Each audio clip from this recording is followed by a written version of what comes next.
ರಾಜ್ಯ ಬಿಜೆಪಿಯ 20 ಕ್ಷೇತ್ರಗಳ ಟಿಕೆಟ್ ಅನೌನ್ಸ್ ಆಗಿದೆ. ಅದರಲ್ಲಿ ಬೆಳಗಾವಿ ಟಿಕೆಟ್ ಇನ್ನೂ ಕೂಡ ಪೆಂಡಿಂಗ್ ಇದೆ. ಈ ನಡುವೆ ಸಂಸದೆ ಮಂಗಳಾ ಅಂಗಡಿಗೆ ಬೆಳಗಾವಿ ಟಿಕೆಟ್ ಕೈ ತಪ್ಪುವ ಭೀತಿ ಎದುರಾಗಿದೆ. ಪುತ್ರಿಯರೊಂದಿಗೆ ದೆಹಲಿಗೆ ದೌಡಾಯಿಸಿದ್ದಾರೆ ಮಂಗಳಾ ಅಂಗಡಿ. ಬೆಳಗಾವಿಯಿಂದ ದೆಹಲಿಗೆ ಪ್ರಯಾಣ ಬೆಳೆಸಿದ ಸಂಸದೆ ಸ್ಫೂರ್ತಿ ಪಾಟೀಲ್, ಶ್ರದ್ಧಾ ಶೆಟ್ಟರ್ ಸಹ ದೆಹಲಿಗೆ ಪ್ರಯಾಣ.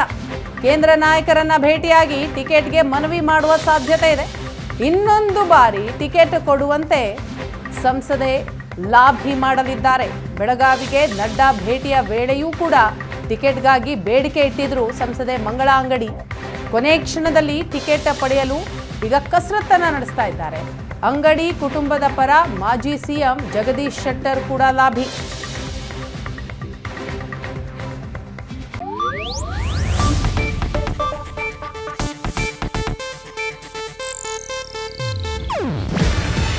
ಇದು ಏಷ್ಯಾನೆಟ್ ನ್ಯೂಸ್ ನೆಟ್ವರ್ಕ್ ಪ್ರಸ್ತುತಿ.